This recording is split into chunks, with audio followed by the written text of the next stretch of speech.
د ګاونډیانو د حقونو متعلق بیان شوی او دوه حقونه د ګاونډیانو بیان شوی. یو حق هغه دا ده چې خپل ګاونډیان د لاس او د ژبې د تکلیف نه محفوظ ساتي. دویم حق د ګاونډیانو بیان شوی چې د خپل ګاوند کې د خپلو خویندو میندو د حیا او د عزت خیال بساتي. نن دریم حق د ګاونډیانو بیانېږي، هغه دا ده چې د خپل ځان دپاره څه شی خوښوي نو هغه به د ګاونډي دپاره هم خوښوي. په دې باندې د حضرت انس رضی الله تعالی عنہ نه یو حدیث مبارک روایت شوی دی. رسول الله صلی الله علیه وسلم فرمایي قسم دې په هغه ذات باندې چې د هغه په قبضه کې زما ساه ده، یو بنده د هغه وخته پورې کامل ایمان والا نشي کېدی تر څو پورې چې هغه د خپل ګاونډي یا د خپل مسلمان ورور دپاره هغه څیز خوښ نه کړي کوم څیز چې د خپل ځان دپاره خوښوي. دا مختلف کېدی شي. یو سړی د خپل ځان دپاره ښکلې نیکه لاره خوښه ده نو دی به د ګاونډي دپاره هم ښکلې لاره خوښوي. یو سړی ځان له خپل عزت خوښ دی نو دی به د ګاونډي د عزت هم خیال ساتي، هغه به هم ورله خوښوي چې زما ګاونډي هم په عزت ژوند تیر کړي. یو سړی په خپله امن خوښ دی نو دی به د خپل ګاونډي دپاره هم امن خوښوي. یو سړي ځان له ښه سالن ښه پخلی خوښ دی نو هغه به د ګاونډي دپاره هم دغه شان ښکلی څیز خوښوي. نو نبي علیه الصلاة والسلام فرمایي چې هغه وخته پر یو سړی کامل ایمان والا نشي کېدی، مکمل ایمان والا نشي کېدی، فضیلت ایمان والا نشي کېدی چې هغه د خپل ځان دپاره کم څیز خوښوي نو هغه به د ګاونډي یا د بل مسلمان ورور دپاره هم خوښوي. څلورم نمبر حق د ګاونډي هغه دا د علماو ذکر کړی دی چې د ګاونډي سره به جګړه نه کوي، ځکه دا ډیره سخته خبره ده. په دې باندې حدیث مبارک دی د عقبه بن عامر رضی الله تعالی عنہ نه روایت دی چې رسول الله صلی الله علیه وسلم فرمایل د قیامت پر ورځ باندې به د الله جل شانه په عدالت کې د ټولو نه مخکې وړاندې مقدمه چې راځي هغه به د چا وي؟ هغه به د دوو ګاونډیانو وي چې په آپس کې جنګ کړی دی. نو که ته خپل ګاونډي سره جنګ کې نو د ټولو نه مخکې ستا مقدمه به په ورځ د قیامت د الله په عدالت کې پیش کیږي. نو دې ته یو سړی سوچ وکړي چې نن زه په دنیا کې خپل ګاونډي مې په اور کې نیولی دی، د وړو په سر د چرګانو په سر ورسره جنګ دی، نو سبا د الله په عدالت کې به د ټولو نه مخکې زما دا جګړه پیش کیږي. دا به څومره بدبختي وي. الله جل شانه دې د دې نه موږ ته امان نصیب کړي. پنځم نمبر حق د ګاونډي هغه دا ده چې د ګاونډي په خوشحالۍ او په غم کې شریک کېدل. د ګاونډي په غم، خوشحالۍ، مصیبت، دک، درد په دې کې د ګاونډي سره شریک کېدل. په دې باندې حدیث مبارک بیان شوی دی الترغیب و ترهیب کې حضرت ابن عمر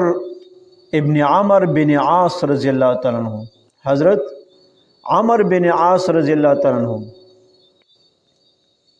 فرمائی نبی کریم صلی اللہ علیہ وسلم ارشاد فرمایا چې کم سړی د خپل ګاونډي نه خپلې د کور دروازې بندې ساتي د ګاونډي د یری د وجې نه، نو هغه کامل ایمان والا نشي کېدی. یعنی دا خطرې چې زما د ګاونډي کو زه نه یم نو دی به ورانې وکړي، دا یې په زړه کې اراده وي، نو دا کامل ایمان والا نشي کېدی. او دویم دا ده چې ګاونډي د شرارتونو نه یریږي او مطمئن نه وي چې زما ګاونډي دا شرارت کوي ورانې کوي، زړه مطمئن نه وي. نو په دې حدیث مبارک کې نبی علیہ السلام فرمایل چې دا کامل ایمان والا نشي کېدی. او نبی علیہ السلام فرمای وی تاسو پیژنئ د پړوسی د ګاونډي څه حق دی. نو د ګاونډي حق دا بیان کو په دغه حدیث مبارک کې، کو چېرې ګاونډي ستانه مدد غواړي نو د هغه مدد وکړه. په هر کار کې ستانه مدد یې غوښتو نو مدد وکړه، خو دا مدد دا لاس کول دا به بدل باندې نه وي، بغیر د بدله وي. کو چېرې ستانه قرض وغواړي نو قرض وله ورکړه، کو قرض د پیسو وي، کو قرض د غلي وي، کو قرض د مالګې او د چینې او د چای پاڼې او د غوړو وي، کو چېرې قرض د ماچس د ډبي د تیلي ولې نه وي. خو ګاونډي د نه وغوښتو ماچس راکړه، مالګه راکړه، غوړي راکړه، چینی راکړه، چای پاڼه راکړه، نو وله ورکړه، منع کوم. قرآن کریم کې الله جل شانو فرمای وَيَمْنَعُونَ الْمَاعُونَ، هلاکت ته د هغې خلکو دپاره چې هغوی نه په ګاونډ کې څوک څه شی وغواړي،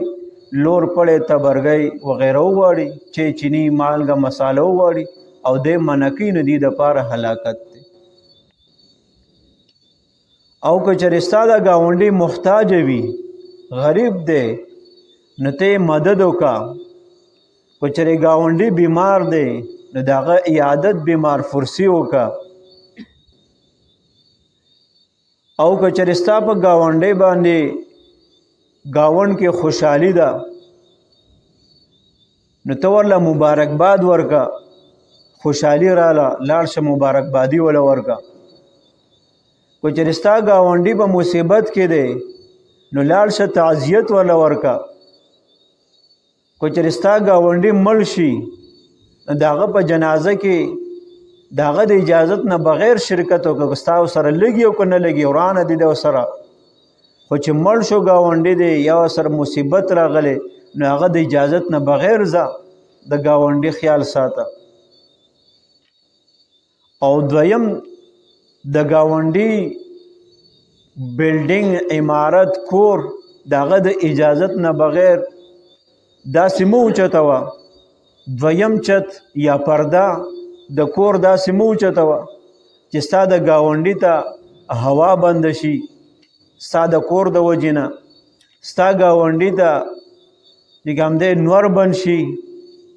نور پې نه لګي ستا د کور د وجې نه. دا څومره تکلیف دی چې ستا د ګاونډي ستا د کور د جوړولو، بلند کور، اوچت کور جوړولو د وجې نه هغه ته هوا بنده شي، غریب هوا چې کوم دی نه لګي پې او نور پې نه لګي، دا به هم د هغه د اجازت نه بغیر په دې حدیث مبارک کې فرمایي چې نه به کوي.